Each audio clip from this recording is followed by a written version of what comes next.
Halo 5 Guardians has one of the worst campaigns and stories in video game history. And I'm not really sure who to blame for all of this, because it seems like every aspect of Halo 5's story was screwed up. Everything this story tries to do, it fails. And this is Halo.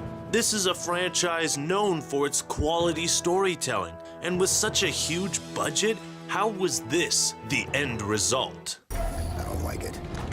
Now there's a couple theories I have for why Halo 5's campaign turned out so terribly. 1.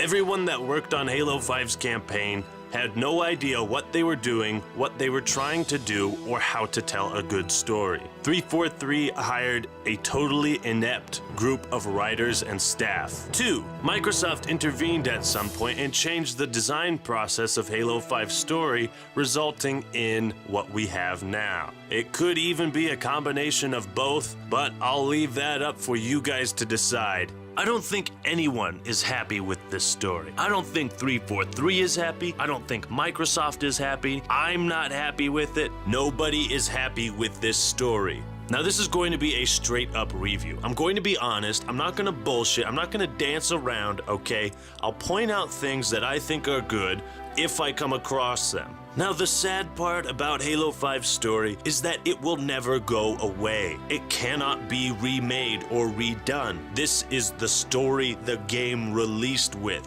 and there's no going back from that. In fact, Halo 5's story is so bad that it's actually the perfect example for how not to tell a story. Now I think we all know that Halo 5's story is pretty bad, but just how bad is it? And where do I even begin dissecting this monstrosity? Well, I'm gonna start off with the thing that pissed all of us off. Number 1, hunt the lies. The first and most obvious problem with Halo 5's story is the godforsaken marketing. I'll admit it, 343. After watching those trailers and videos, I sincerely thought there was going to be an awesome story told in Halo 5. All of the advertisements painted a truly epic picture. A newer brand of Spartan 4s, Team Osiris, against a group of renegade Spartan 2s, and Blue Team, emerging from their stories to reconnect with the Master Chief? Chief versus Locke? 2 Spartans within seconds of executing each other? Who would be victorious? Shit, I gotta get this game. This story looks awesome. These visions and ads made such an impression on everyone who watched them. They showed radical changes to the Halo story and an interesting conflict between the 2 characters you'd be playing as. We all eagerly awaited the 5th installment in the Master Chief saga. After Cortana died, Chief was finally starting to show some subtle emotions. He looked to be in a vulnerable state. She said that to me once. About being a machine. This would be the perfect time to explore themes of PTSD, soldiers as machines, war, older versus newer generations. The possibilities were endless. And just like me, you were probably super excited after watching some of these ads. You probably thought Halo 5 was going to have a kick-ass story, maybe even the best story in the Halo franchise. But what you didn't realize was that you were fucking lied to. These scenes reflect a setting we never see, conflicts we never get to experience, character development that never happens, and badass dialogue that is non-existent in Halo 5. I'm not so much hunting a Spartan as I'm hunting the Spartan. It's almost like there was going to be an entirely different story, but that they changed it halfway through and kept the marketing ads for the story they were going to have. Now, when you're marketing a game, you need to have ads that reflect what is going to happen, what players can expect from it. When your advertisements are so slimy and deceptive and it just pisses off the community of fans that you have, you really need to rethink your marketing strategy with this. Because the last thing you want your fans to think is, am I being deceived? Am I being tricked? Was this all a lie? So what 343 needed to do was stick with the story in the marketing or change the marketing, but they didn't do either, so the marketing is lies. Pretty much everything the trailers and ads showed is non-existent in Halo 5, and it doesn't matter. It doesn't happen. Or does it? I don't know. Is this real? It's incredible how little all this marketing matters in the grand scheme of things. Looking back, we're gonna see it as those deceptive ads that tried to sell us a story that never existed. And we're not gonna look at it as, oh, fuck yeah, I remember getting so hyped for this. When we look back at the other Halo games' marketing, we can get fucking hyped for it. There are things about Halo even the hierarchs do not understand. But when we look back at Halo 5's marketing, we're going to remember those feelings of being tricked and lied to. And that's the worst part of Halo 5's marketing. Alright, so I'm done talking about the marketing. And so now you might be thinking that we're going to move on to the actual campaign, right? Wrong! There's yet another fatal flaw with the setup of Halo 5. As if the deceptive marketing wasn't bad enough, this is actually worse. Number 2. The writers expect you to know all of the expanded lore. This is the thing that alienates so many people from being able to enjoy Halo 5's story. Not enjoy, understand. Just look at this diagram. This is all the material you have to know in order to simply understand Halo 5's campaign. Let's look at this, okay? You've got Halo Escalation, a comic book series. New Blood, the book where Buck becomes a Spartan. Fall of Reach, origins of Blue Team and Spartan 2 program. Master Chief Collection, the cutscene where Locke was first revealed as a Spartan talking to the Arbiter. Trailers, Halo Last Light, exploration of Blue Team. A novel, Hunt the Truth podcasts. Who Can Tell You the Truth? Halo Nightfall, a TV series that gives the background to Agent Locke. Hunters in the Dark, introduction to Olympia Vale. Like, holy shit, just stop. Just stop with all of this. No longer is it possible for players to simply put in a Halo game, be able to play the campaign, and enjoy it just on its own. That's not possible. You've got to do your fucking homework, okay? You've got to read the comic books, you've got to read the novels, you've got to watch the animated TV series, you've got to watch the trailers, you've got to listen to the podcast, you've got to watch Halo Nightfall, and if you don't, well, you're not gonna understand jack shit because you're not a true Halo fan and you don't fucking do your homework. God. This is the worst possible setup you could have for your story and campaign. Not only is your marketing incredibly deceptive and full of lies, but the entire premise, plot, and characters of your story can only be understood from things that are outside of that story. I'm not bashing the expanded universe. I'm not bashing any of these things because truth be told, I haven't read or watched any of them. So I'm not criticizing those stories. What I am criticizing is the fact that they are essential to understanding what is in the actual game. Now, the way they should have done this is they should have put all these essential parts into the story. And if they can't do that, then create a story that has all these essential parts. And then, once you release the game, people love the story and everyone wants more, then release your comic books, your novels, your TV shows, okay? That's how you fucking market this. That's how you get people into it. Now, looking at this diagram, we can all agree that Halo 5's campaign and story only appeals to people who have read or watched this material. And not only that, but you have to buy these books. That's more shit you have to buy and spend your time in. It would be fine if Halo 5 Guardians told a complete, incredible story, but it doesn't. And it's because of this that it doesn't, because the most essential plot points are not in the game. It's as bad as Grimoire cards for Destiny. Now we can see how the entire campaign and story was set up to fail, before we even see the first cutscene. Number 3, big dumb intro. You know, I could talk about how dumb this intro is for like 5 hours. So the game starts off strong with a cutscene that has absolutely nothing to do with the rest of the game. Yes, the very first cinematic that we see has no relevance whatsoever. The conflict of Oni trying to kill Halsey and Cortana is mentioned in this cutscene. They'll order you to kill us both.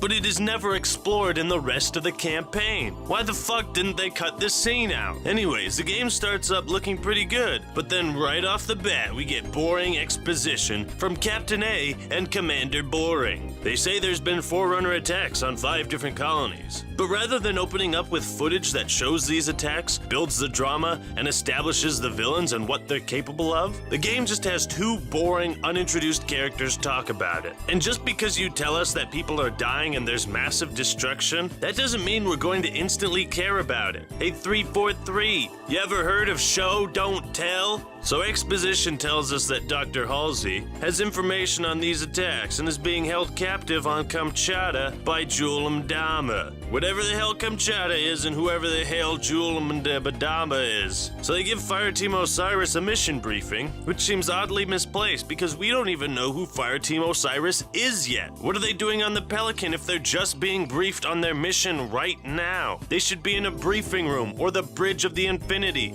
Tracking gear online. Affirmative. Well, that dialogue was utterly pointless. Who are you? Say, before we make this jump, anybody want to say a few words? No, wait, who are you? So then we get reintroduced to Buck, who is now a Spartan. And the first thing that comes out of his mouth is something utterly ridiculous that makes no sense. I figure if God can hear how scared I am, so can everyone else. Wait, what? What does that even mean? I couldn't tell you were scared, not by the tone of your voice or what you said. And if God can hear how scared you are, you're bringing God into this? Everyone else knows you're scared too, eh? Gee, you probably shouldn't be telling everyone what a scared little pussy you are, right before this dangerous mission. Within 2 minutes of starting the game, we're already getting dialogue that makes no sense. Good shit, Brian. Good shit. Then there's a failed attempt to create some sort of connection between Locke and Buck, and they're off. Well, the music is pretty awesome, but we're quickly going to see why this opening cutscene ruins the pacing and is utterly pointless. Alright, so they're jumping down into, wait, what the hell? What's going on? There's a dogfight? Between who? Who's fighting what? What are they fighting about? You see, these are the kinds of questions an opening scene is supposed to answer. Instead, Halo 5 dives straight into mindless action. Wait a minute, I thought they were supposed to go behind enemy lines. Your mission is to insert behind enemy lines, retrieve Halsey, and bring her back to Infinity. Did you guys even listen to the briefing? Did the pilot just fuck up and drop you guys off in the wrong location? So at this point, Osiris is running down a mountain in a location we know nothing about, fighting enemies in a conflict we have no interest in. You see, this cutscene was also part of the marketing, and on its own, it's pretty goddamn impressive. It shows off incredible graphics and the new Spartan abilities, which look fantastic. The problem is, this does nothing for the story. We know next to nothing about these characters, the setting, or the plot before they're jumping off into this Michael Bay action scene. There's no tension in this scene because we don't know what's going on, and there's nothing at stake for us to care. What's worse is that this opening scene only makes Osiris and the Covenant look like a bunch of retards. Wait, why are you jumping onto that ship? Why are you risking your life, disobeying orders just to kill a few sword elites? Your mission is to rescue Halsey, you idiot. And you know what? Those sword elites should have fucking killed her. Look at how poorly choreographed this fight scene is. Like, what are those elites doing off screen? They're just standing there. Turn around and kill her. You jackals, use your gun and fucking shoot her. This whole scene makes the Covenant look like a joke. If an entire army is unable to subdue just a single Spartan, even when they recklessly jump into your dropship, then what does that say about the Covenant? If there's nothing at stake and the lives of the Spartans are not at risk, then there is no investment in the scene and the tension is gone. This is mind-numbing. You aren't meant to think about this scene too much. It's action. It's your medicine to help you forget about all the plot points they didn't address. An opening scene to a story, movie, or game is what's known as the hook and the introduction. It's the thing that grabs your attention right from the start. And while this scene could have worked, it doesn't because the basics are never explained. The other Halo games use their opening cinematic to establish characters, setting, motivations. I will continue my campaign against the humans. No! Plot. Master Chief, defend this station. Yes, sir. I need a weapon. Right this way. and usually left all the action scenes to the gameplay. But with Halo 5, nothing gets established properly. The most basic elements of storytelling are not given the right amount of attention. Having watched just the intro and knowing how badly the whole story was set up, we can already see the major problems manifesting and just how broken the story is 3 minutes into the opening cutscene. Mission 1, Osiris. So now we're fighting our enemies, and we're in some kind of war, and who knows what's at stake or what even caused this battle. There's a bunch of forgettable exposition throughout this mission, and then we get another cutscene. This one shows the dramatic rescue of Dr. Halsey, in what could possibly be the most barf-inducing cutscene of Halo 5. We get a little banter between Jewel Madama and Halsey. The writers try to establish some sort of context for why Jewel and Halsey are here, but it's told in the form of incomprehensible jargon. Halsey's talking about triangulating and talking to someone, chasing shadows, and I don't have a goddamn clue what any of that means. Did I miss something? How about you tell me about the Promethean Covenant fight going on? Tell me something useful through this dialogue. And then, oh boy, another action scene. Number 4, mind-numbing fight scenes. So when there's an action or fight scene in any story, there needs to be something else going on besides the fight itself. For example, when Will, Jack, and Norrington are fighting in Dead Man's Chest, they're not just fighting because it's an action scene. They're fighting for power. They're fighting for what they truly want. A key that will give them control over their lives again. Do excuse me while I kill the man who ruined my life. Be my guest. And it's icing on the cake when a scene like this has incredible choreography. Fights are a great way to create interesting conflicts and give characters more depth. I'm not gonna hold back this time. I know. I won't either. It can show us the differences of the people fighting. I am so gonna kick your ass. No. I'm gonna kick your ass. Oh, it's on now. Or reveal something about a character that we didn't know.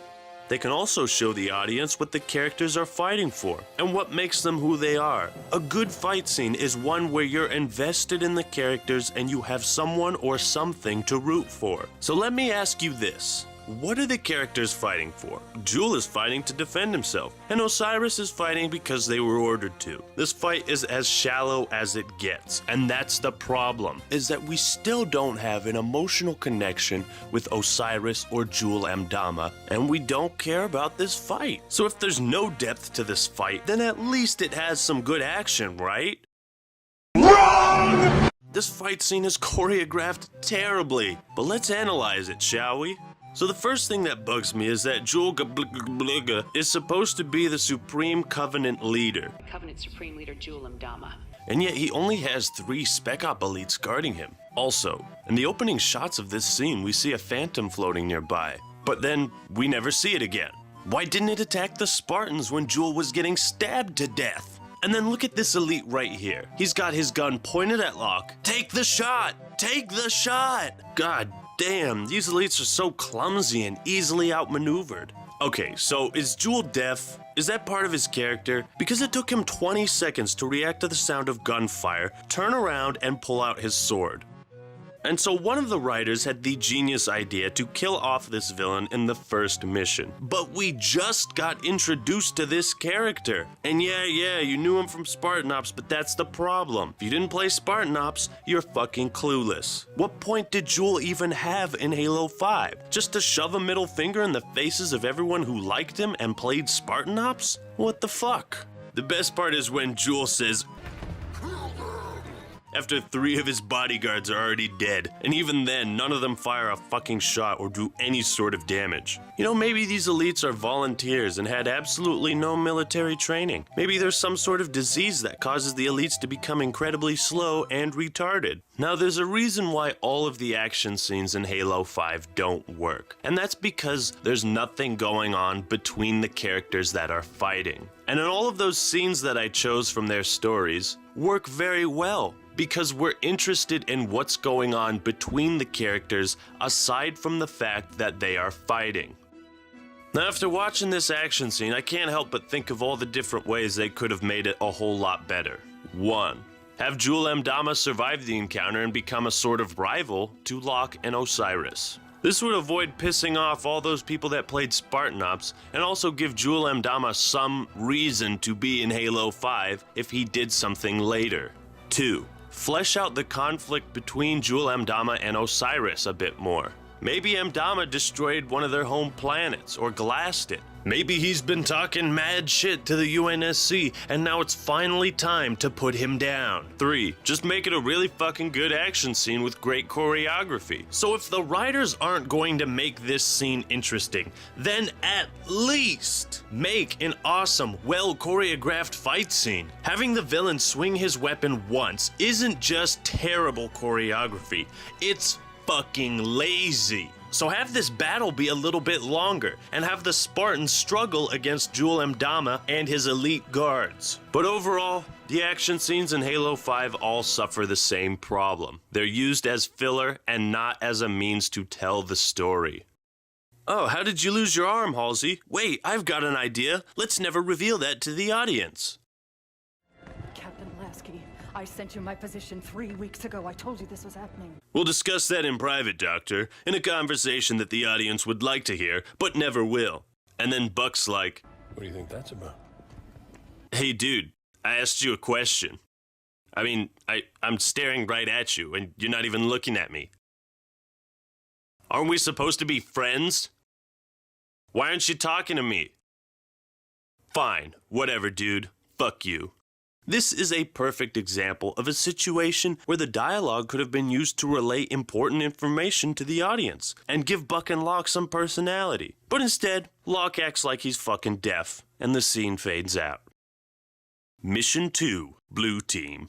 Or number 5. Why are these characters in Halo 5? So wait, who are all these Spartans? Apparently one of them was in boot camp with Chief. Okay, I know who these Spartans are, but you know who doesn't? The average player. Again, expanded lore material is essential to understanding the characters. And another problem with this mission is I have no idea why these Spartans are with Chief. How did they meet up? When? And most importantly, why? These are the important things that need to be shown to the audience in Halo 5. So if you don't show or give us a reason for having these characters in your story, what's the fucking point of having them in the goddamn story? However, there is a reason why Blue Team, Vale, Tanaka, and Buck are in Halo 5, and Frank O'Connor explains it. You know, we're always looking to make significant changes or evolutions to the gameplay, and Halo's always had a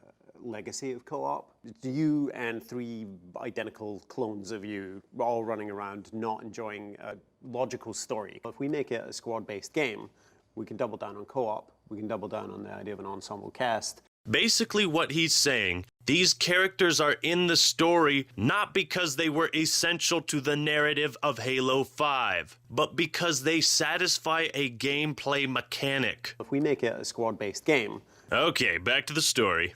Look at this character's name, Infinity Comms. They didn't even bother to give this guy a name. Okay, so what are we doing here? What's the mission? Eliminate hostiles. What hostiles? Well, I guess I can't expect a character named Infinity Comms to be specific about anything. What an asshole. But seriously, why are the starting missions for each fire team so boring? Osiris was bad enough, but this mission's premise is eliminate hostiles.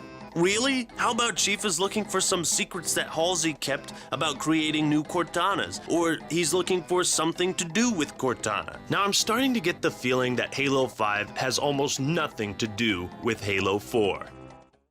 So rather than focusing on Chief's mental state, after losing the only real thing that kept him sane all these years, expanding upon the character development that Halo 4 set up, the writers decide to send him on some totally pointless mission with a group of characters that have no reason to be in this game. And then do you know what happens next? Can you take a wild guess? Why? It's another action scene, of course! And just like the other two, this one has the same problem. Wait, this was their plan? They didn't even discuss this. Did they all just telepathically communicate to follow each other through space, shoot open a window, and then dive inside? How did they know their projectiles would break the window? What if they all just flew into it and it didn't break? Did you think of that, Fred? 343 keeps portraying the Covenant in the most non-threatening, buffoonish way possible. I'm gonna get you. What? What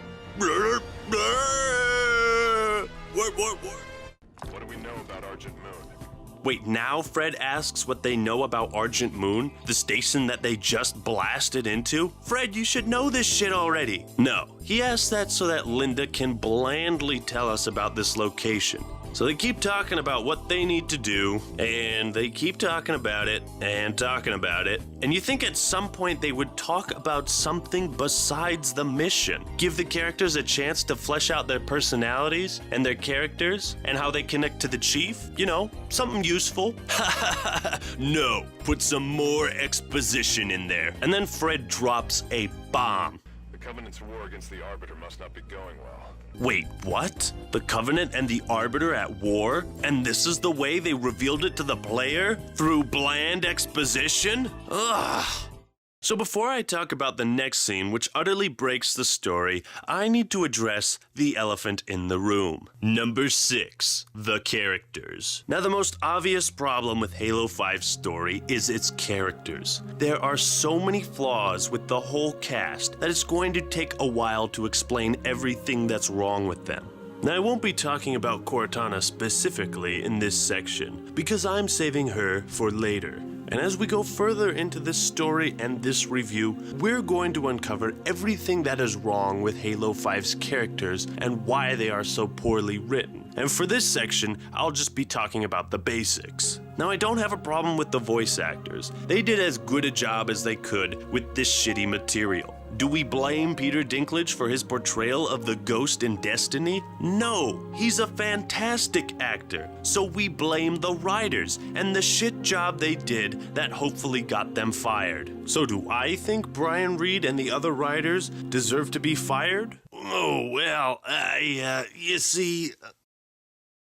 Characters are the backbone of any story, and it's pretty much impossible to tell a good story without them. There needs to be someone or something that connects with the audience, to get them invested, to make them care, and to make the story worth their time. Generally speaking, there are 4 types of characters: static, flat, dynamic, and round. Static characters are ones that don't change. Their personality does not transform or evolve. And dynamic characters are the opposite. Flat characters usually have one personality trait, while round characters are more complex. Not every character needs to be dynamic or round. A lot of stories work well with mostly static or flat characters. And the original trilogy of games are an example. Chief, Johnson, Cortana, these characters are mostly static, and they work in the overall story because they affect the narrative, they are interesting, and we can connect with them.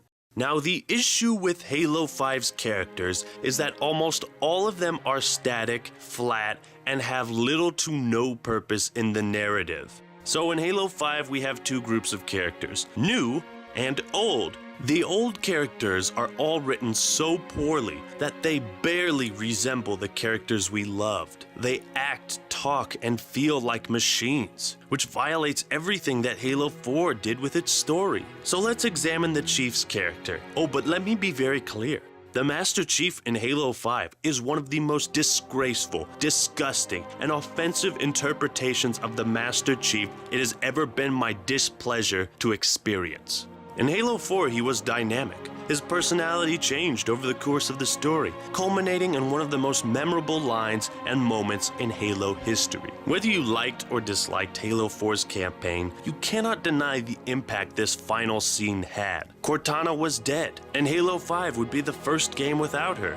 Now remember, Halos 4, 5, and 6 are part of a planned trilogy, and each game is supposed to work with the others. They represent a 3-part story. Now, the biggest problem with Chief is that in the original trilogy, he's a static character. In Halo 4, he becomes dynamic, but in Halo 5, he becomes static again. And this ruins everything that happened in Halo 4. Why? Why would you backtrack the entire last game? Now, this is bad enough, but Halo 5 goes one step farther because the Master Chief is nothing like he was in the original trilogy.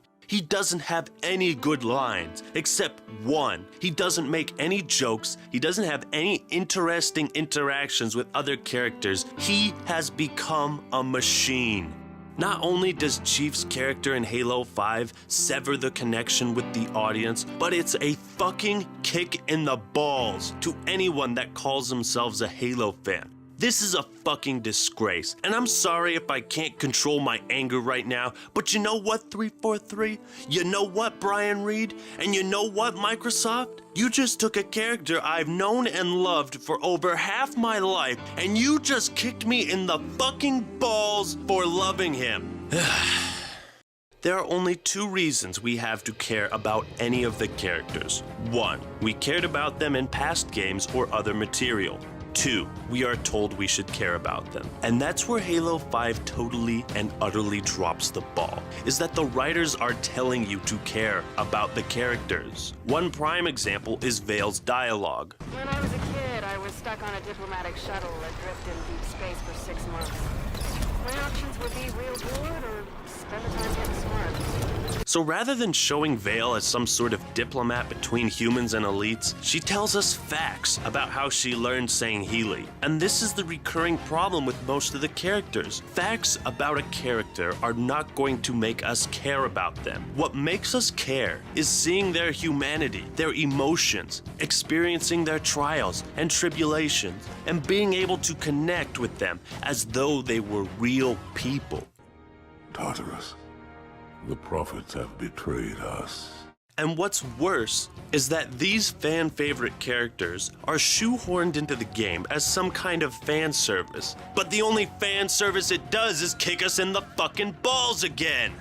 Now, in most stories, there is generally a main character, a protagonist, someone you're supposed to relate to. In past games, you were able to connect to the Chief. You were meant to imagine yourself as him, and that's why he talked very little. But it's hard to relate to anyone in Halo 5. The protagonist can't be Chief because we only see him 20% of the time. And it can't be Locke because Locke doesn't have a lick of personality. But because you play as Locke for 80% of the game, 343 wants you to think of him as the protagonist. And how funny is that? The torch of the Halo franchise is to be passed to Locke, a character we know nothing about, cannot connect to, and do not care about. So you might be thinking, I've already proven my point about the characters, but let's ask some other people and see how they feel. I've come up with one simple question in relation to 4 different characters to show the difference between well-written and poorly written characters in the Halo franchise. If this character was not in the game, how would the story change and what would it lose? The more the story changes, the more valuable the character. Sergeant Johnson, Halo 2. Johnson is like, that comedy kind of character. He's the kind of guy that, he brings in relief in serious situations. He was the main character that sort of lightened up the story. He's always there to kind of reinforce Marine morale. He's always interacting with the other characters. He almost single-handedly completely changes the tone. Johnson was essentially kind of the light-hearted side of the story. I would say that Johnson was there primarily for comedic relief, but he was also a very important piece of the story. He did something for the plot that no other character did. He was the one that really sort of allied with the Arbiter. If you were to remove Sergeant Johnson from the story, you would lose not only the comedic relief, but at the end of the game, you would lose the bridge that kind of started the alliance between the Sangheili and the humans. Vale, Halo 5. I know that there's the which one's Vale? She's the one in the orange armor, isn't she? And Tanaka's the one with the huge eyes. Vale is the red one, correct? Well, I feel like the story wouldn't change much, if at all. She was the technical person, right? She did their tech. I can't even remember the character, to be honest with you. To me, Vale isn't really much of a character. All she really does is, know a lot about elites. Oh, the problem is that was like the most genuine answer I had. I was trying to think of something to say about her. I cannot think of it. Exposition, gameplay, they didn't really add too much. I mean, Locke was kind of a cardboard cutout, but the other 3, even Buck, for God's sake, was dull.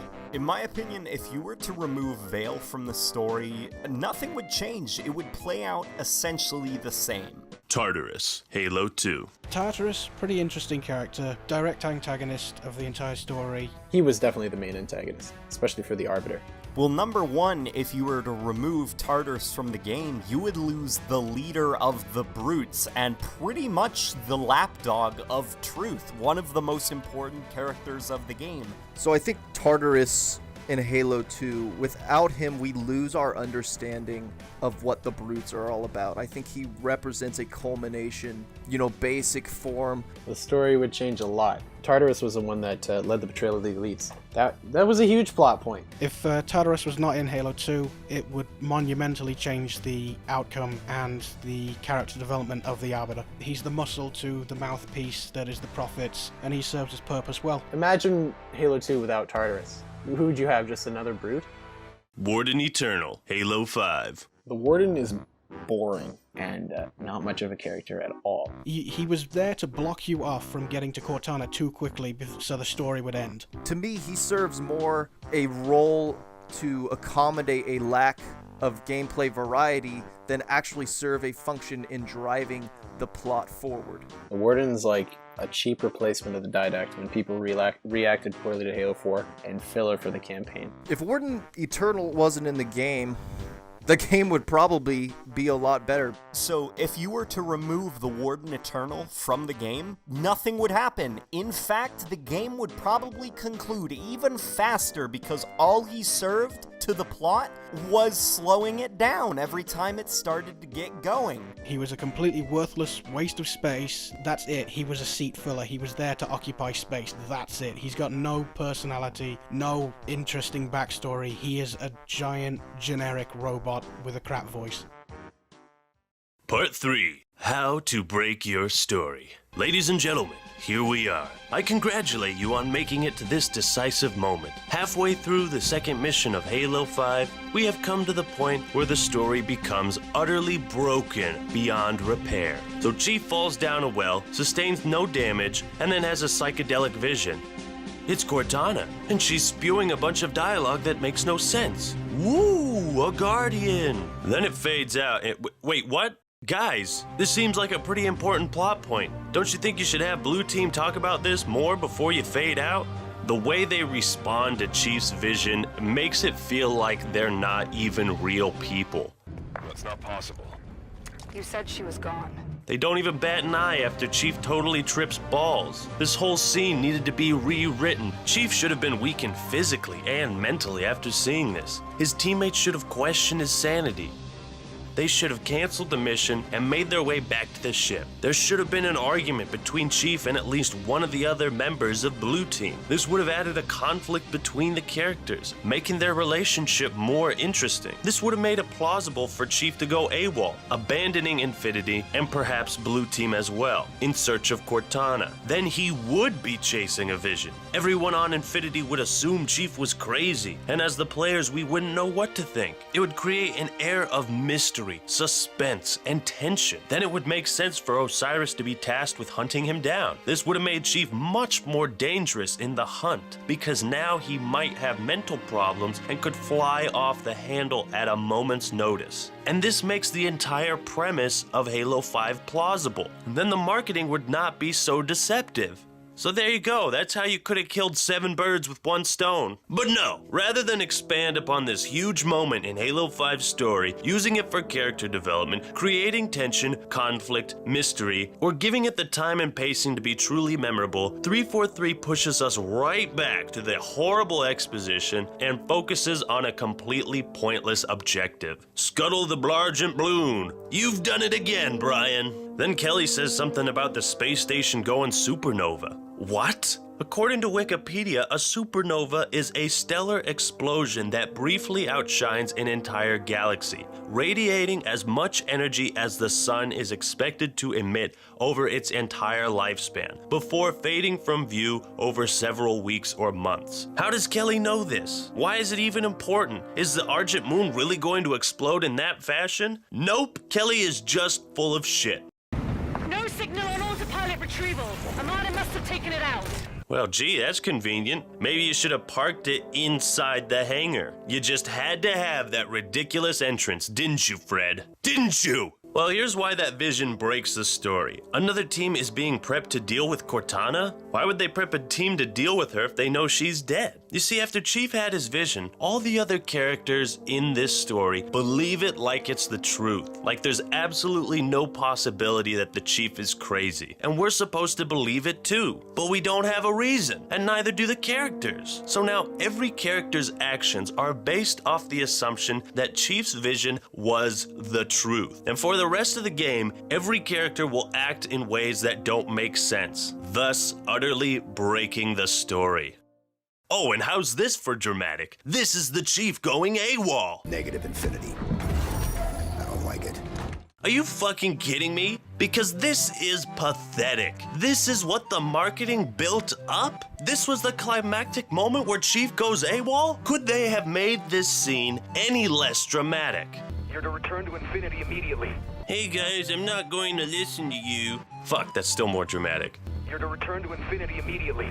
I don't wanna. Damn, still too dramatic. You're to return to infinity immediately. Well, I'm not gonna do that.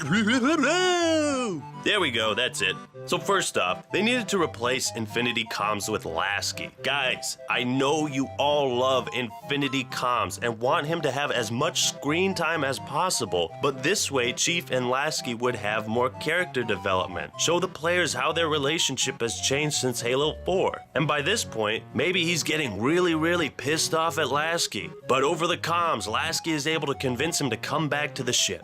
Then when he gets back on Infinity, the crew on the ship try to give him a psyche valve. But Chief's not having it because he has to find Cortana. And Lasky tells Chief to give up the search because Cortana is dead. That's the point where the Chief should have gone AWOL. He should have gone crazy. So that's when he steals a ship from the Infinity and using his Star Fox pilot skills, flies to Meridian Station on his own. You see, it's really not hard to come up with an engaging narrative that makes sense based on what 343 has shown us in Halo 5. It's just that they did such a poor job of executing their premise that it makes Halo 5 look like a fan fiction written by someone with no knowledge of fiction writing, who was also drunk and knew nothing about Halo. Alright, so why is the Chief taking his fucking time walking onto the ship? Didn't he learn anything from his first encounter with the Halo rings? Yeah, he books it up to the ship to avoid the explosion. It's dramatic, it's tense. But in this one, he just walks onto it as the explosions go on around him.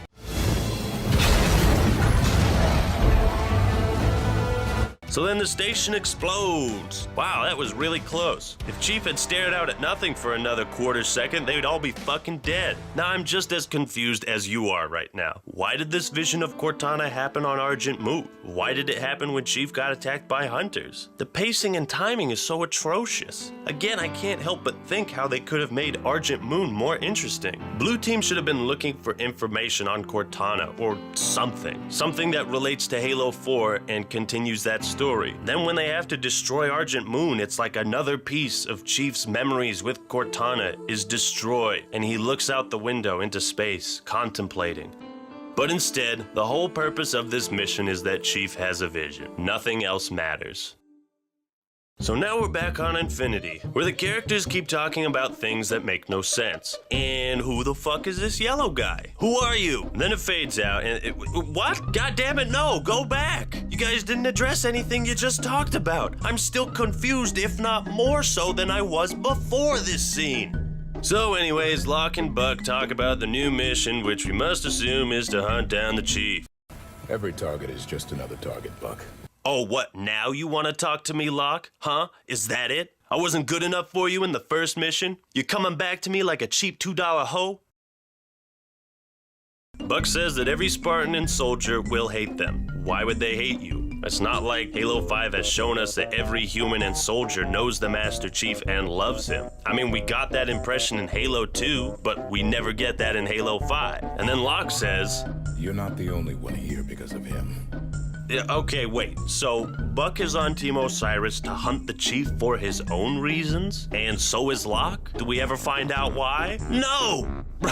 Brian, please, just tell me what the fuck is going on. Please tell me before the scene fades out again. God damn it! This is a violation of Storytelling 101. There's a famous principle of storytelling called Chekhov's gun, which basically says that a writer needs to remove everything that has no relevance to the story. If you say in the first chapter that there is a rifle hanging on the wall, in the second or third chapter it absolutely must go off. If it's not going to be fired, it shouldn't be hanging there. Buck and Locke imply that they have some reason to hunt the chief other than just being ordered to do it. 343 puts this gun on the wall and then it never goes off. There's no payoff for this statement. I mean, it's pretty goddamn embarrassing when you have a multi-million-dollar game and you can't even hire a writer that understands the fundamental basics of storytelling.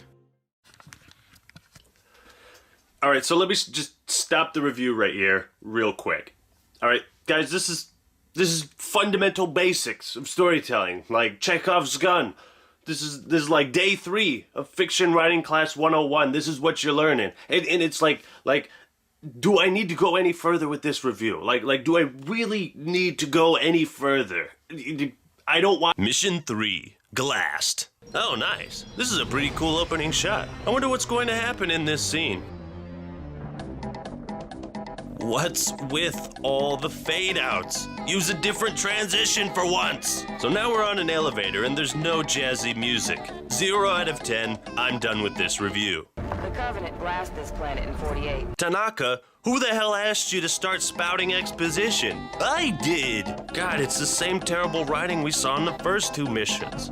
So this mission is supposed to be like Fireteam Osiris helping out the people of Meridian. But what is Osiris helping them with? Killing the robots that are on the planet? Well, why are the robots on the planet? Why are they killing people? How did the robots even get on the planet? Who's leading them? This mission fails at its overall purpose because what the writers are trying to do is get you to care about this conflict and the people of Meridian, and to show how ruthless the robots are, I guess? I'm not even sure. But I don't feel any connection to the people of Meridian or Governor Sloan or anyone. They don't show me anything that makes me care about this conflict. Once again, let's go back to Halo 2. After Cairo Station, Chief jumps out of the airlock with the bomb and he's flying it towards the Covenant ships. It shows us just how big the conflict between the Covenant and UNSC is. You see these ginormous capital ships battling each other over Earth in space. Small fighter jets buzzing around, explosions. It's chaotic, it's war.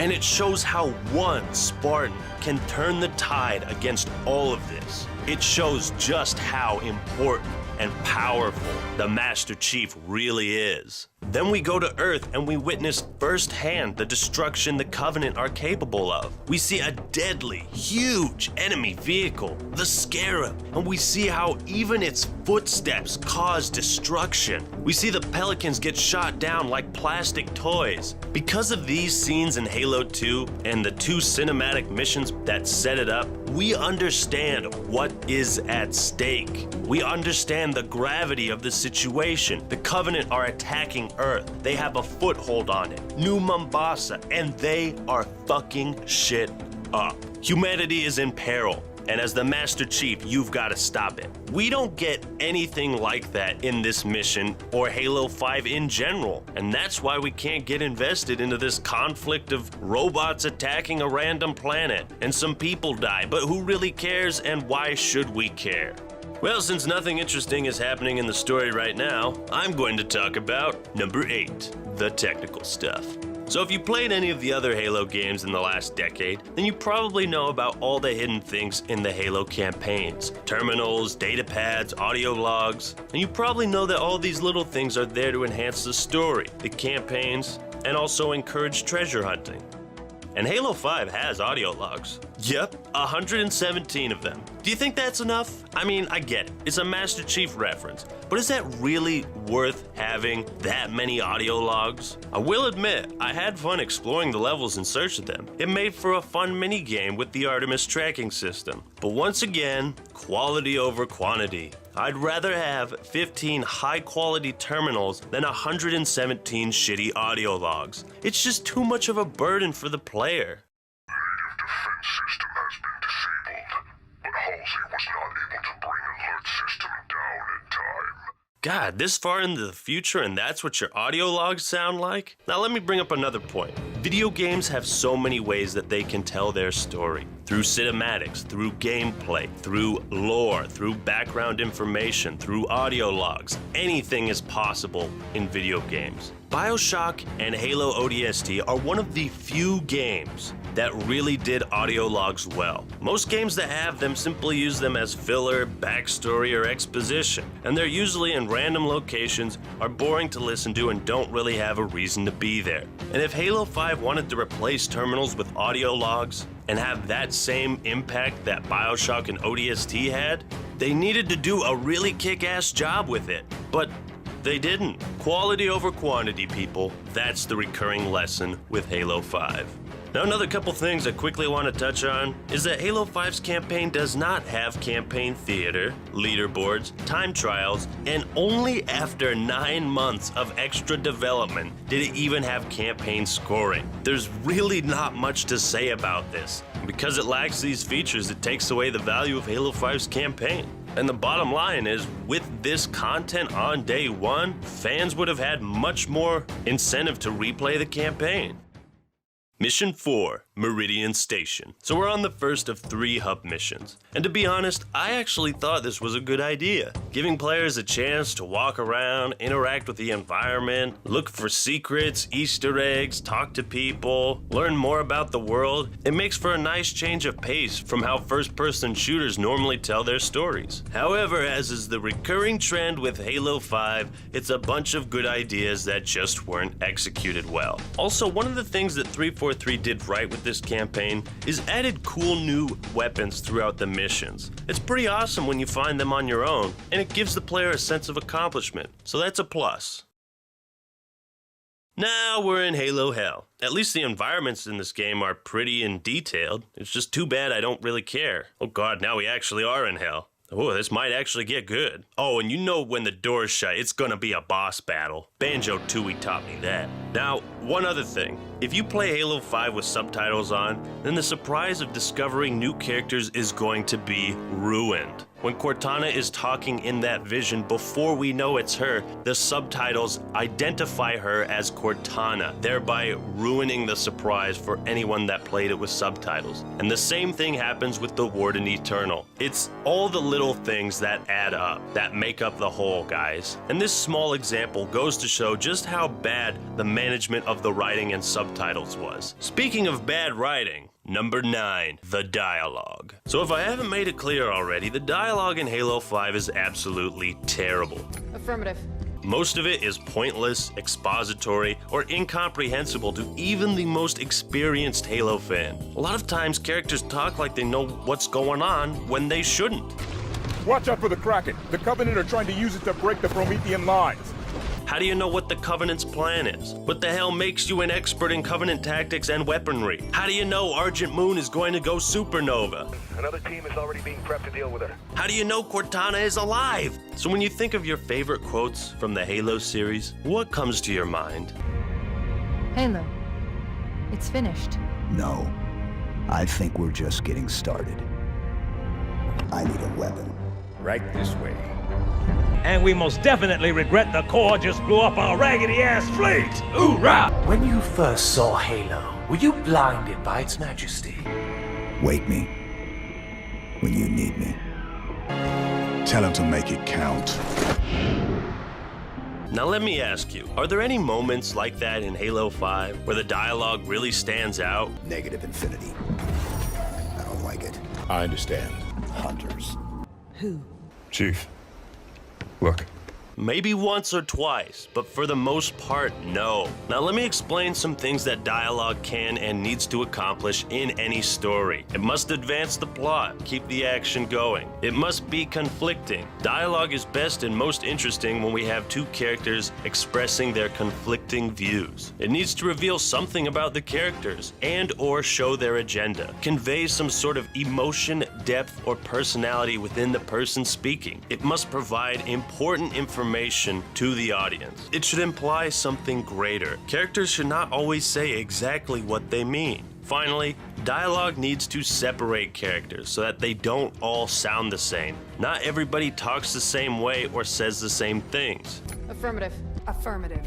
Affirmative, Infinity. Now, every line of dialogue doesn't have to follow all of these rules, but when they follow at least 2, that's a sign of well-written dialogue. Now, if you hold Halo 5's dialogue up to this standard, then about 90% of it should have been cut or revised to follow this rule. And when you cut 90% of the dialogue and the story loses nothing, then it's just wasting our fucking time. It's filler, pointless. Because most of the dialogue in Halo 5 only accomplishes the first one, advancing the plot. Both fire teams constantly talk about what they're doing next. Where's the reactor core? Where's the bridge? Where's the next objective? How do we accomplish X? And while a real fire team might actually talk in this boring manner, in a fictional story it needs to be more interesting.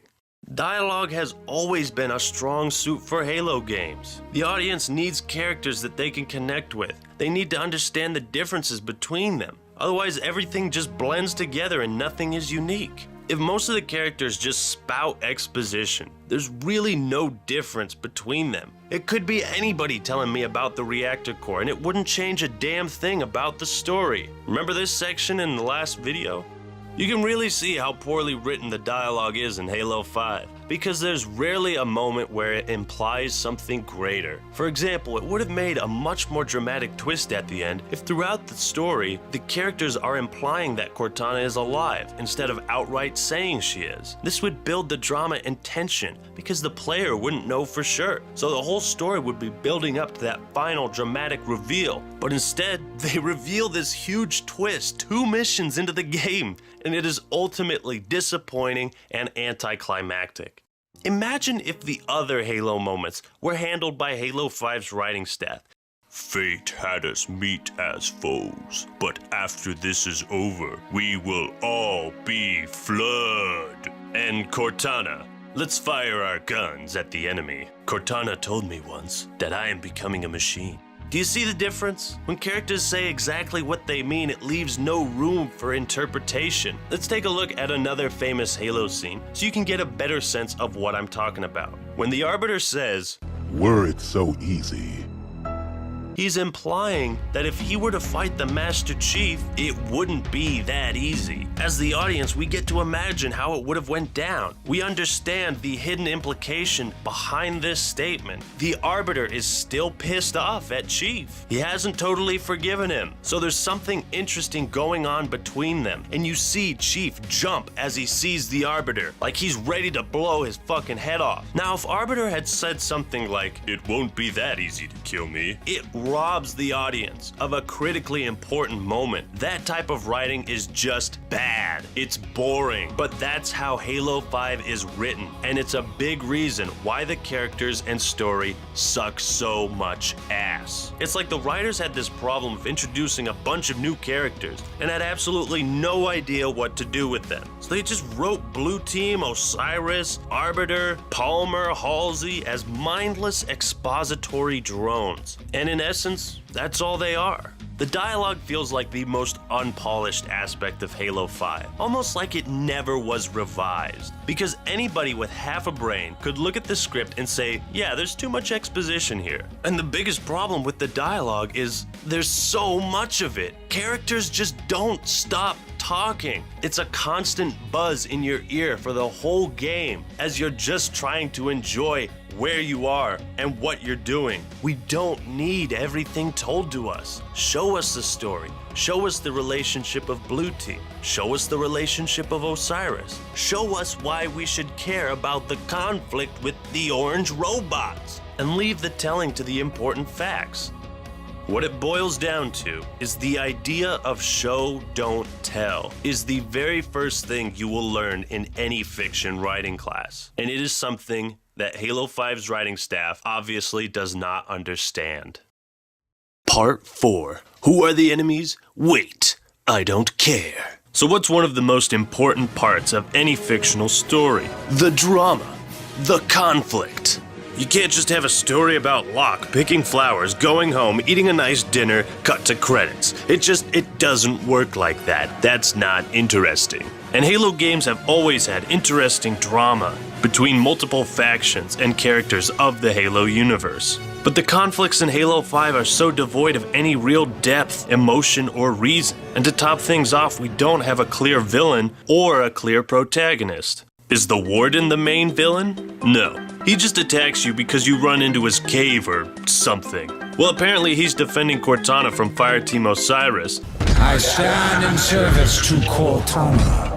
And earlier he let Chief and Blue Team through, but then why does he suddenly turn on them later in the game? Hey, dipshit, you let us through earlier. Why are you blocking our path now? What changed? I mean, did the level designers say, hey, let's put another boss fight with the Warden here, and then forgot that it made no sense in relation to the story? The Warden apparently has a conflict with Cortana as well. And again, we have the same problem. Why? If Cortana can use her magical abracadabra teleporting powers to control the Warden, why would he pick a fight with her? The conflicts that the Warden Eternal has with the other characters make absolutely no sense at all. No reason for conflict equals no drama equals no story. Are Locke and Osiris the villains? No, they're just doing what they were ordered to. Neither Chief or Blue Team have any conflicts with Locke and Osiris, aside from the fact that they have conflicting jobs. And because Halo 5 has no clear protagonist and the stylistic choices of swapping between two characters doesn't work very well, this conflict is empty and meaningless. Alright, so is Jewel or the Covenant the villains? Nope, Jewel dies in the first scene, leaving the Covenant without a leader and without a sense of direction. They are literally in this game just so you have something to shoot. Oh, but apparently the Covenant is at war with the Swords of Sanghelios, a faction of elites led by the Arbiter that conveniently popped up in Halo 5 in a vain attempt to give the Covenant some sort of purpose in the story. But this conflict has no depth. We're never shown what is at stake between these two factions. The same equation applies here. It almost seems like they wanted to throw in the Arbiter into Halo 5 for some sort of fan service, but then when they were writing the story, they were like, oh shit, the Arbiter doesn't have any reason to be in this game. Oh, I know. Let's have him fight the Covenant because... Then we've got the orange robots. Are they the villains? Absolutely not. Just like the Covenant, they're only here so you have something to shoot. Is Dr. Halsey or Oni the villains? No! That bit about Halsey wanting revenge against Oni completely dropped from the story. And the very first cutscene is all that we have to support this idea, and even then, that cutscene has nothing to do with the rest of the story. What about Cortana? Is she the main villain? Well, I'm going to talk about that later. Ah, then our villains must be the Guardians. Except, no, they're not. The only thing we see the Guardians do is appear at random, emit a few shockwaves, and then disappear. We are told that the Guardians are capable of massive destruction, but we never witness that until the final cutscene of the game. We are told that the Guardians are used to police worlds, but this is told to us in some random line of in-game exposition. If you weren't paying extremely close attention to everything that the cardboard cutouts were saying, you probably missed it. So for 95% of the story, we simply can't understand the Guardians and the conflict they bring to the table. As an audience, we simply have way too many unanswered questions. What exactly are the Guardians? What do they do? Do they actually guard something? How do they do that? Why? What is their purpose and how do they accomplish it? How are they controlled? What caused this massive surge of Guardians that apparently came out of nowhere and have never been mentioned before prior to this event? And you know, this isn't some random group of robots that appeared in the sky for no reason. This is the title of the goddamn game. You'd think there'd be a buttload of boring exposition talking about them. And there is. But it doesn't answer any of our questions. What the writers needed to do with the Guardians is show their power, their capabilities of destruction, and perhaps the mysteries of their origins, in order for us to understand just how powerful they are and get a sense of what makes them so dangerous. The problem with all of these conflicts that are supposed to exist in Halo 5 is that we never see any of these antagonists do anything bad. We don't really have a reason to hate them or hope that their evil plans don't come true. We don't even know what their evil plans are. In past Halo games, the villains were always clear. They had motivations, personality. They were interesting. Tartarus was a badass brute villain. The Flood and the Gravemind were scary, mysterious villains. Guilty Spark and Truth were deceptive villains that used persuasion and manipulation to try and accomplish their goals. The villains in Halo 5 are so totally underutilized that it makes it very hard to get involved or invested in the story. Now, the Prometheans are the saddest excuse for an enemy in a Halo game that I've ever seen. They're just robots with guns, okay? That's it. In Halo 4, they talk about this idea of how the Prometheans are really humans or forerunners that had robotic mutations so they wouldn't get infected by the Flood. But this concept is never explored or mentioned again in Halo 5. We need something for the Prometheans. Give them some reason to be in the campaign other than just being something to shoot. Now, if 343 was going to replace the Didact with the Warden, then they should have made the Warden the main villain. He has an awesome character model, and his powers of reincarnation could have been used as a way to help tell his story, and the story of the Prometheans. Maybe the Warden is a tortured Promethean who used to be a leading general in the fights with the Precursors, or even against the Flood. Maybe he just wants to have eternal peace, but he needs to complete some sort of mission before he can truly die. Perhaps finding who will hold the mantle of responsibility over the galaxy. We could have been able to pity the Warden as a surviving war veteran who just wants rest and doesn't really have anything against the Spartans. He just knows they aren't the ones to hold the mantle. But because the writers failed to provide an interesting conflict or antagonists, Halo 5's story lacks weight. It lacks drama and meaning.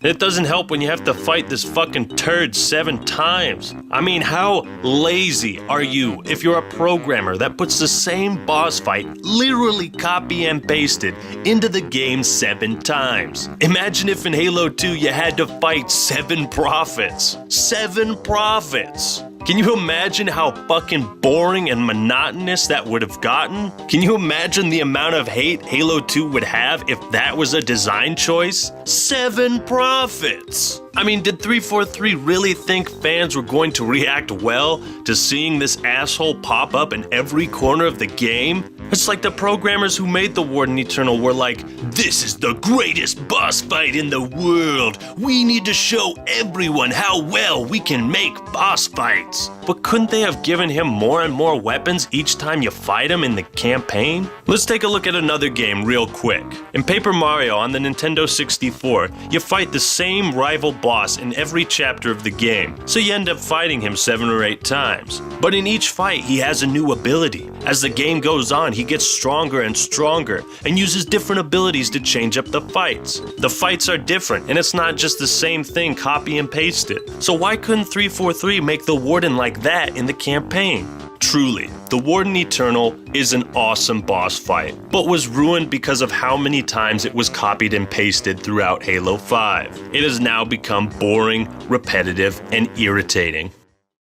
In terms of conflict, Halo 5 has almost nothing. 343 had a huge amount of potential here to add some really interesting fights and drama between the characters, factions, and Spartan teams. But they didn't just execute poorly. No, no, no. They went so far as to completely ruin the character of Cortana. 343 manages to completely destroy her character in Halo 5. There's so much wrong with her. Her personality is all screwed up. She doesn't act, talk, or feel like the Cortana we knew from the last 4 games. I mean, just look at her. She's got the physique of a man, and all her previous models have been scrapped in favor of some social justice bullshit armor. Yet too bad that armor can't shield you from bad riding, eh, Cortana? And then she was brought back from her death in Halo 4 through some straight up Deus Ex Machina lazy ass fucked up bullshit. I touched the domain and now I'm alive again.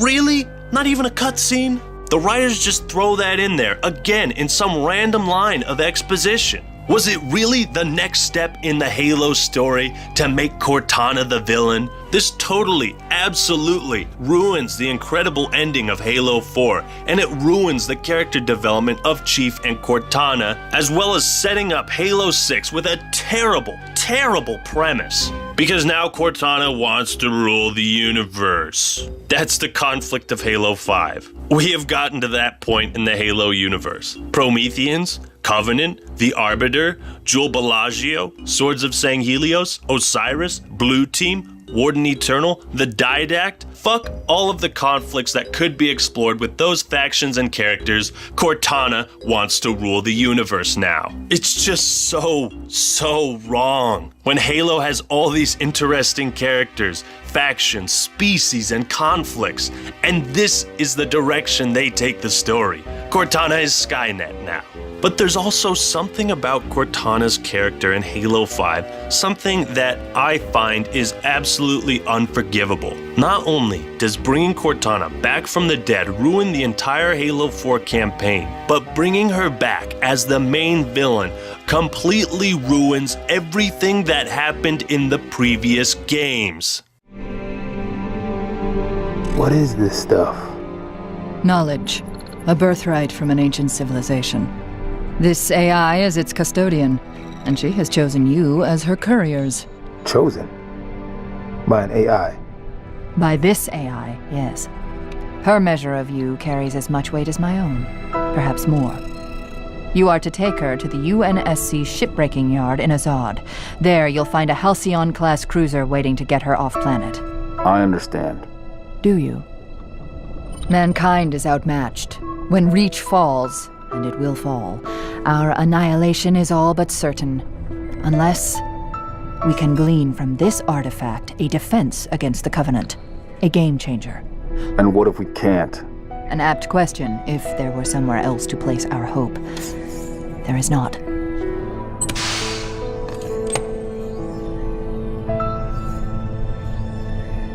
Take it, Lieutenant. She has made her choice. Do you have it? Yes. Say the words, please. I have it.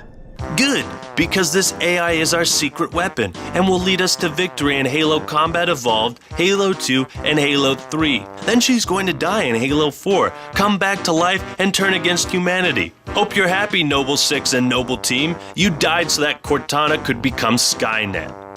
Protocol is clear. Destruction or capture of a shipboard AI is absolutely unacceptable, and that means you're leaving ship.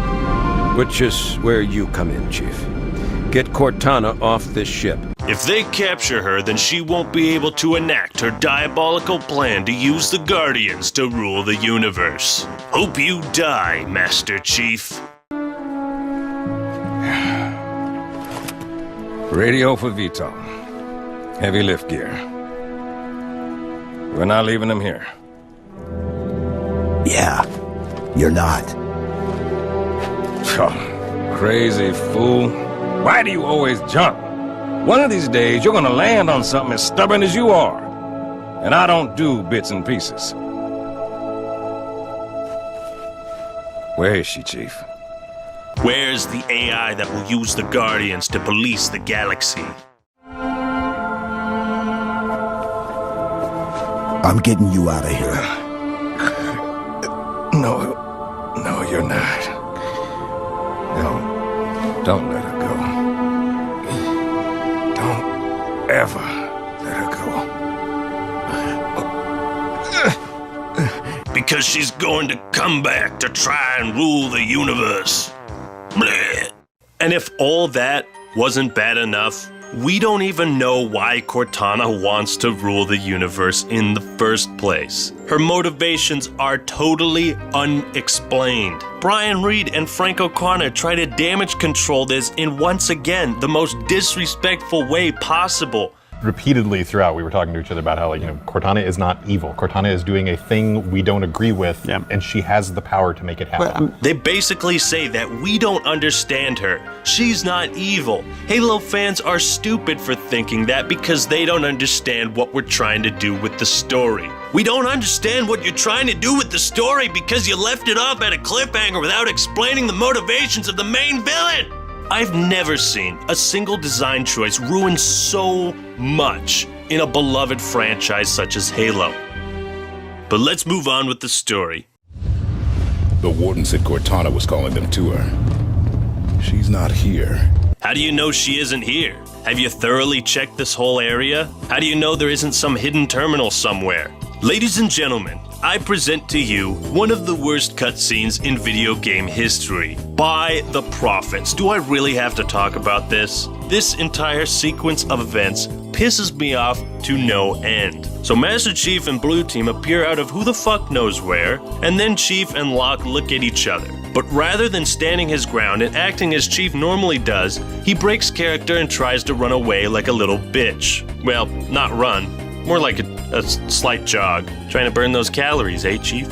Alright, so this guy has his gun pointed at you. He's an assassin. Why are you just standing there awkwardly? Chief, we're only here for the co-op. Please carry this scene forward. You'd think that when a dangerous individual points his gun at you, that you'd pull your own guns out to defend yourself. Not even Chief draws his weapon. Is this the stupidest group of Spartans in the history of mankind or something? No, this is supposed to be Blue Team, the Spartan team that has more registered missions than any other team in UNSC history. But then Chief says something cliche in a very serious voice.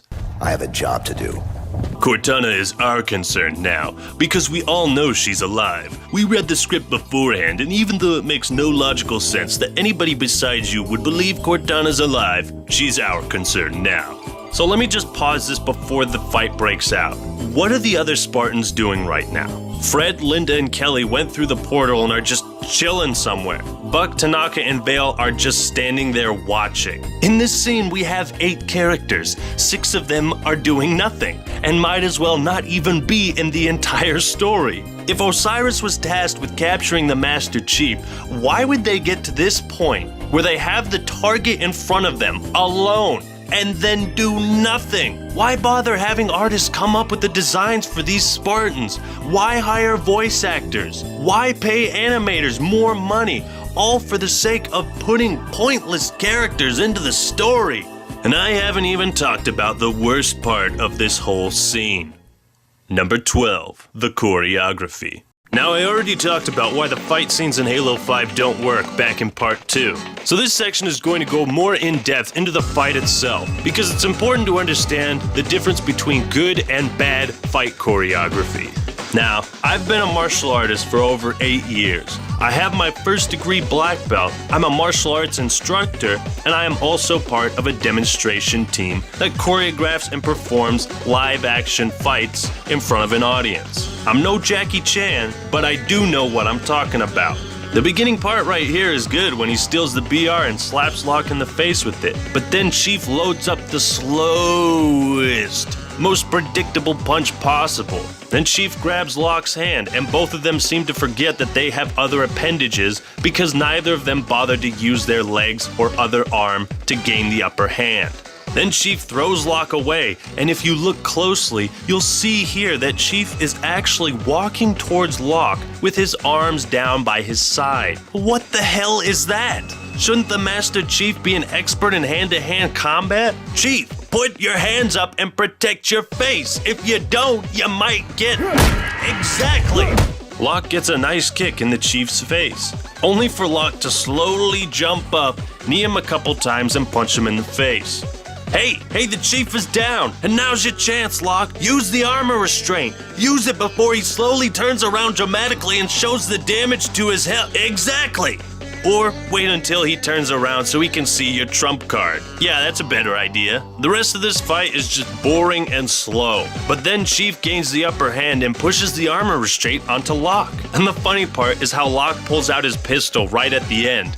But Locke didn't shoot at Blue Team or the Master Chief, and they clearly weren't worried about getting shot. So when he pulls out his pistol at the end of this fight, it's just a last-ditch effort to add drama, and it fails. Then Chief slowly walks away because he's a 60-year-old man that isn't really a Spartan and in no particular hurry. He also knows that the other 3 pieces of cardboard don't have jack shit to do with this story and won't attack him. This fight scene is the exact opposite of everything it should be. It's a slow-paced, anticlimactic, poorly choreographed fight between a 40-year-old man and a 60-year-old man. It is not a fast-paced, realistic showdown between two of the most badass cybernetically enhanced super soldiers. This fight does not amplify the drama, tension, and conflict between Locke and Chief. In fact, it only serves to perfectly capture two of the biggest problems with Halo 5's narrative: how empty and meaningless the conflict between Locke and Chief is, and the true reason why Blue Team and Osiris are in this game. The squad-based game. And when I say realistic, I don't mean that it's an accurate portrayal of a real fight. I mean realistic in the sense that the fight is believable within the context of the story it's in. One of the reasons why this fight is not believable is because Locke and Osiris are trying to capture or assassinate the Master Chief. Chief and Blue Team are trying to survive, but at no point does this fight portray those things. Another thing to think about is sound design and setting. You can do a lot of really cool things when you have your fighters interacting with the environment they're in.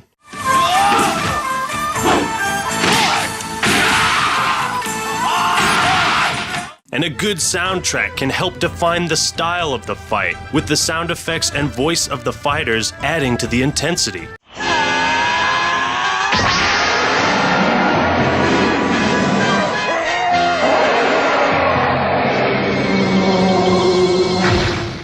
And while Halo 5 does have some good sound effects, the soundtrack and setting don't offer anything special.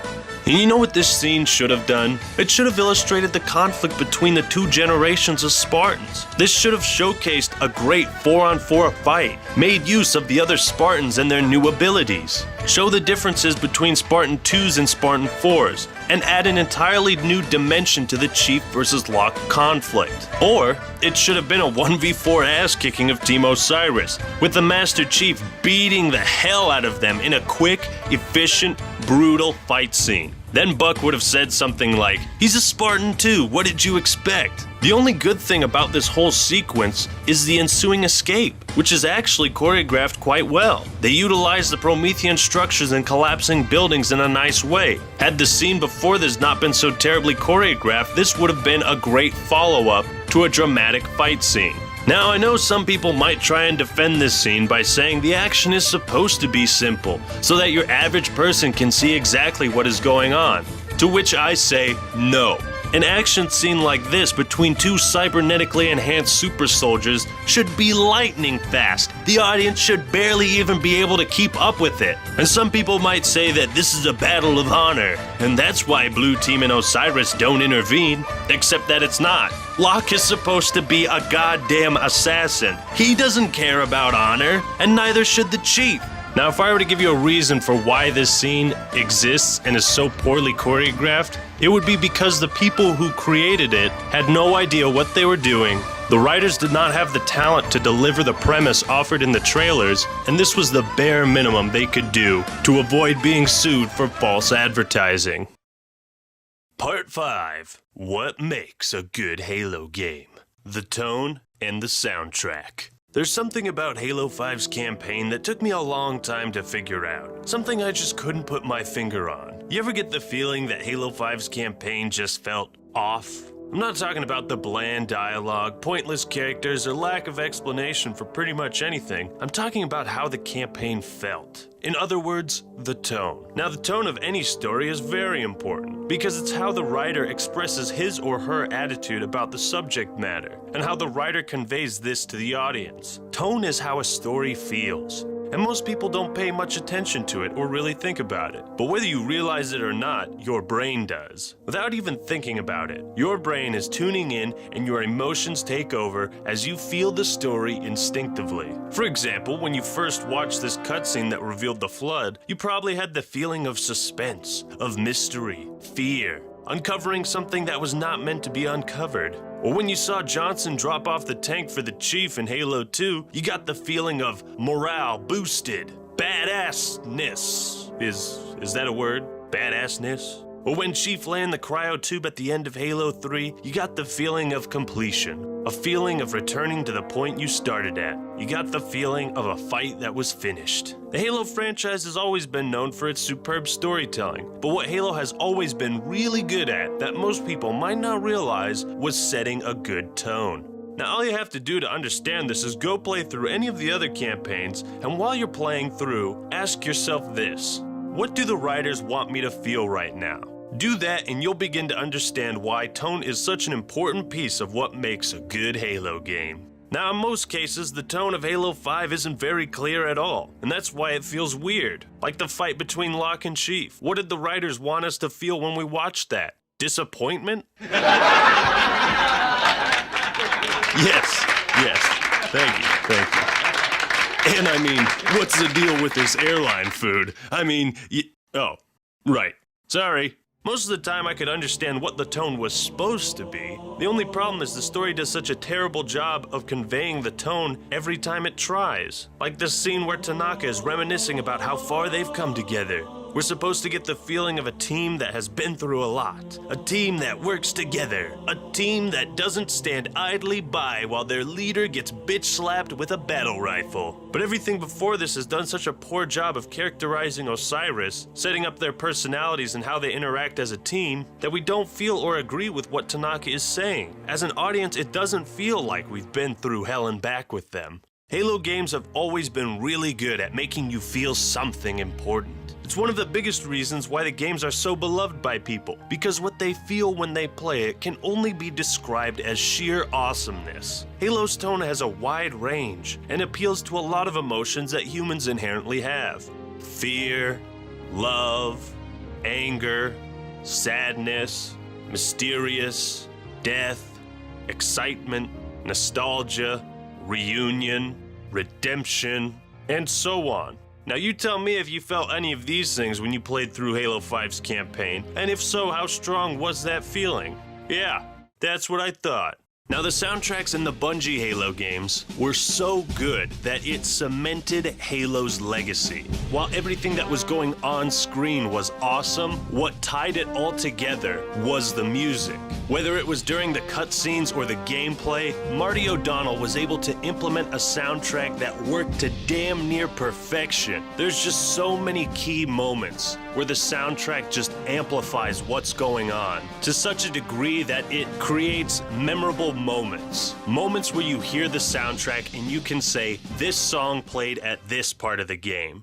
Now the music was always a very, very strong tool that Halo games used to form a connection with the audience and create a very strong tone. But honestly, the soundtrack in Halo 5 is just pedestrian. It's almost unnoticeable. Sure, there's a couple moments where the soundtrack is pretty awesome, like the beginning cutscene and the intro of Blue Team, but off the top of my head, despite all the research I've done, I can't think of anything else. And I'm not saying they need to copy everything that Marty did, but they need to be able to come up with a unique, memorable soundtrack that helps reinforce the tone and create a strong connection with the audience.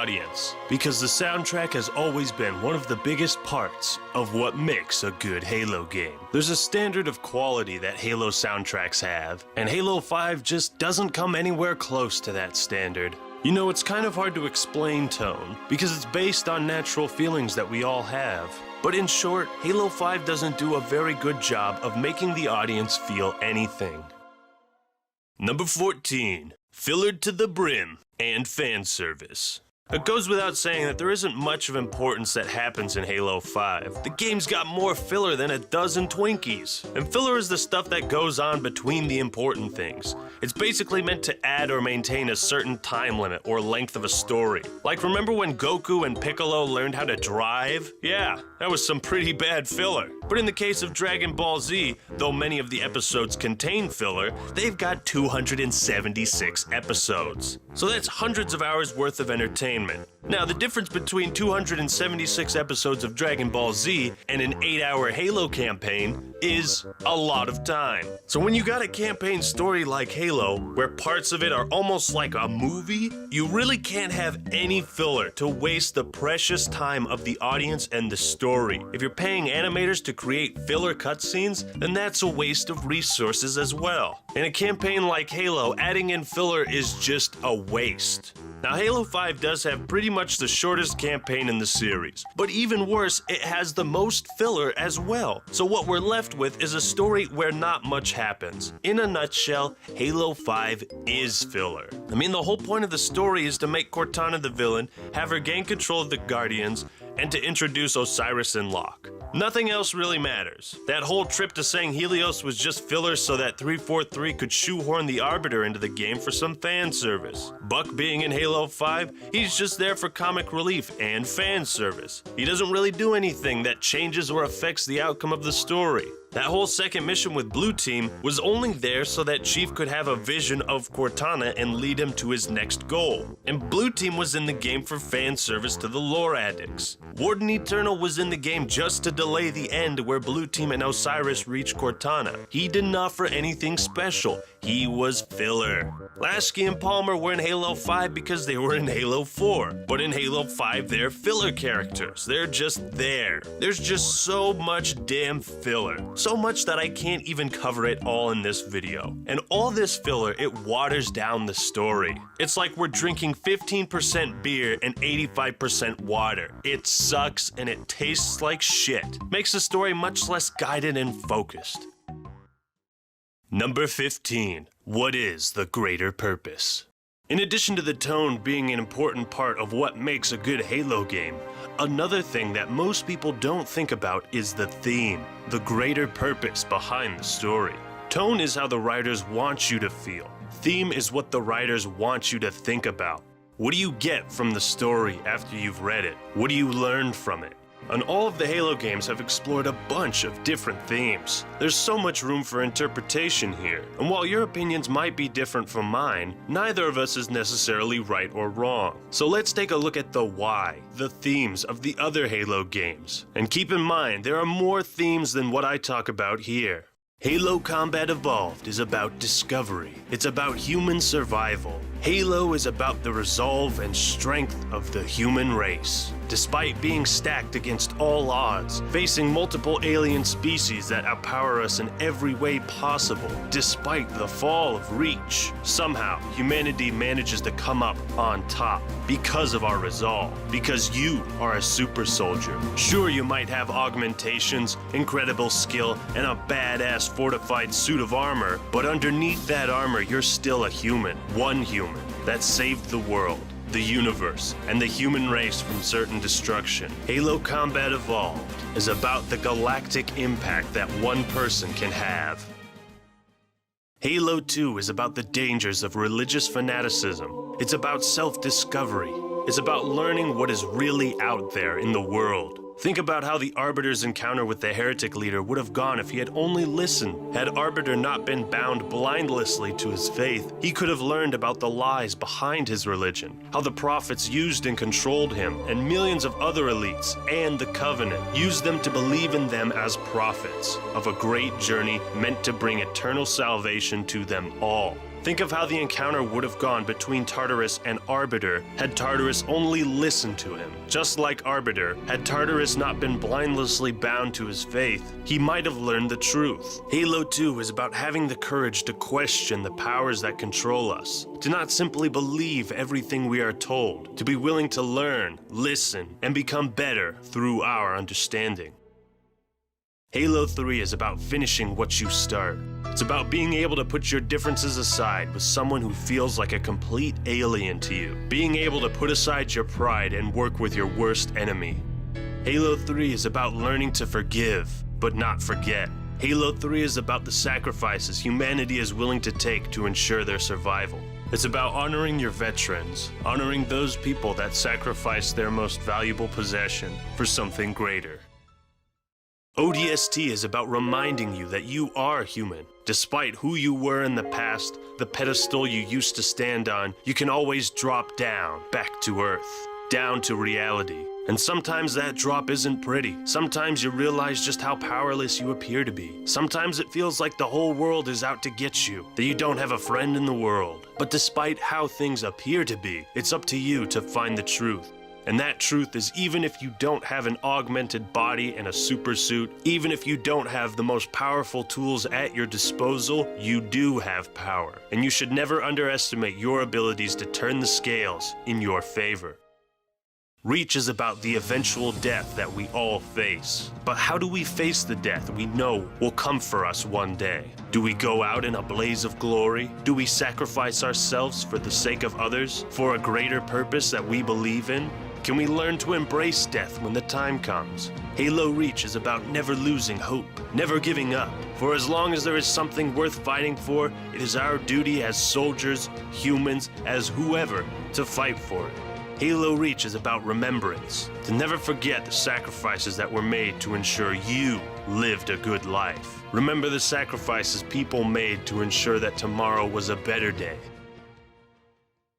Halo 4 is about companionship. It's about learning to let go of your loved ones. For in time, all things pass. Halo 4 is about being able to move on with life, and that no matter how much we live life on autopilot, there will come a time when we must embrace our humanity, because we aren't just a number. We aren't just a statistic. We're more than just soulless machines moving through a life that has been predetermined for us. We are always human.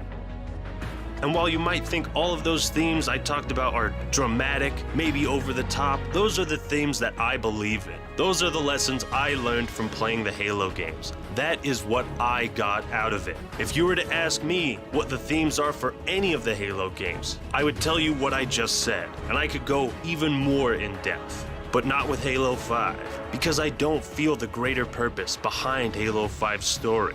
Sure, I could come up with some bullshit answers, but I wouldn't believe them, and neither would you, because Halo 5's story has no greater purpose. It's not meant to teach us anything, to get us to think about any topic in particular. In my opinion, it appears the writers wanted to do all these cool, awesome things, but they never stopped to think about why they were doing them. What was the greater purpose behind everything? And because of this, it loses that thing that all the other Halo games had, that greater purpose, that reason for why the story was written. Number 16. Why is Halo 5's campaign so bad? So at this point, I've pretty much covered all of the important points I wanted to. But there's a far greater problem that I haven't talked about yet. And this is the real reason why Halo 5's campaign is so bad. The reason is Halo 5's story is a collection of great ideas, but it is nothing more than that. Think of any story as a puzzle. You got all the different pieces, characters, dialogue, setting, plot, tone, and all these pieces combine together to create a fantastic image. But before you create the puzzle, you have to know what the image is. And from there, you create each piece and put it into place so that it works with the rest of the pieces. There are so many ideas and concepts that are carelessly thrown into Halo 5, but there's not enough focus or attention paid to any one of them to make them special, to make them unique, or to give them the time necessary to be memorable. It creates this misguided, unfocused game that lacks a true sense of direction. Halo 5's campaign is a puzzle with all these different pieces, but nothing fits together. Nothing is logical, nothing makes sense, nothing works. And it makes you wonder why all these pointless characters, plot points, and game mechanics were added in the first place. You got Frank O'Connor with this idea of adding a reason for co-op with the squad-based gameplay, but that idea led to the introduction of 6 pointless characters that diluted the story. And it didn't do anything else, except create a bizarre, frustrating spin on the gameplay in Halo campaigns. From the trailers, we see this idea of Chief betraying humanity, and this huge rivalry between Locke and Chief. But what we got was the most anticlimactic AWOL, and a terribly choreographed cutscene between 2 characters that don't really have any conflict between each other. We have this idea of the Artemis tracking system, which is a tool the player uses to find buttons and other stuff. But this piece doesn't work or have anything to do with the rest of the puzzle. It's not given any reason for being there. It's just there. We have all the new Spartan abilities and mechanics, which are ideas that are never explored or given any attention in the story. For some reason, all the Spartans can do these new abilities. There's no attention or justification for why they can do them. Why didn't Chief ever use these Spartan abilities before? We have the idea of Chief learning to live without Cortana, of Chief learning to become human, but that's hardly given any attention or screen time, so it's just an idea.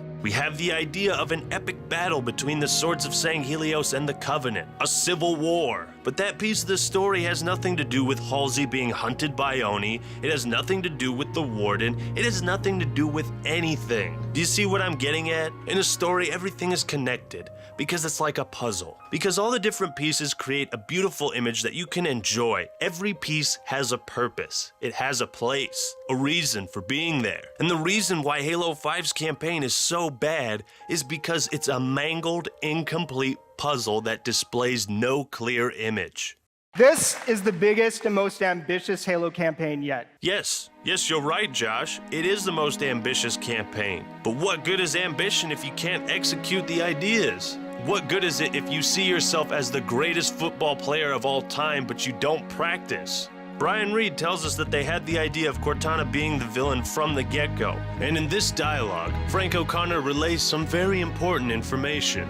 The truth is, we sort of know where we're heading. Yeah, and we have some pillars, but we don't really know where we're going to end up. What he's basically saying is they don't know where the story is going to go. They didn't set out with a clear destination. They didn't have a clear image of the puzzle they were trying to create. And there's an important saying that I think Brian Reed needs to understand. Begin with the end in mind. Now, what does that mean? To begin with the end in mind means to start with a clear understanding of your destination. It means to know where you're going so that you better understand where you are now and so that the steps you take are always in the right direction. This applies to life in general, but it also applies to storytelling. If you set out to tell a story with no clear destination, no clear plan or goal, what you're going to end up with is a complete mess. And if you need to have the story finished by a certain deadline, then what you got is what you got. By the time Halo 5 went gold, by the time they started shipping and sending out copies, this is what 343 had. Everything is created twice. There is the creation in our minds, the mental, and there is the physical creation, the execution. Anybody can create the greatest thing ever in their minds. That's easy to do, but it takes true talent, true vision to create it on the physical level, to execute. And that's pretty much it. That's all I really wanted to say about Halo 5's campaign. Sure, I could talk about the gameplay, the setting, everything else that's wrong with it. I could talk about it for a long time. But what I've highlighted in these 5 videos is what I believe to be the most important failures of Halo 5's campaign. So let's recap. The misleading ad campaign that painted a truly epic picture, but failed to be in the actual game. The apparent connection of the campaign with loads of expanded lore material, which alienated the general audience. The intro cinematics that ruined the pacing and started things off on the wrong foot. The action scenes that were wasted potential, meant to distract you and added nothing to the story. The pointless characters that were shoehorned in to satisfy a gameplay mechanic or act as fan service. Terrible dialogue consisting of 95% exposition. Poorly written and poorly developed characters that act nothing like they did in previous games. The lack of connection with the previous games, while simultaneously dropping everything from Halo 4. The absence of a true protagonist and antagonist, and attempts to tell a more complex story that jumps outside the fiction-telling norms, but a failure to execute this properly. A complete disregard for the fundamental basics of fiction writing, Chekhov's gun, show don't tell. Plot points with little to no explanation. Failure to make the player care or connect to the setting, story, characters. A cavalcade of terribly voice-acted audio logs, a missing campaign theater, time trials, leaderboards, and campaign scoring. Enemies and villains that we don't understand or care about. An unclear tone that players can't feel or connect with. Vast amounts of filler. And a bunch of ideas that don't work together to form a complete puzzle. These are the main problems, and the reasons why Halo 5's campaign is so bad. I hope through these videos you've learned something about storytelling. I hope you had a good time watching these. I hope I've been able to say the things that you were thinking but couldn't say yourself. And I hope you enjoyed this video series.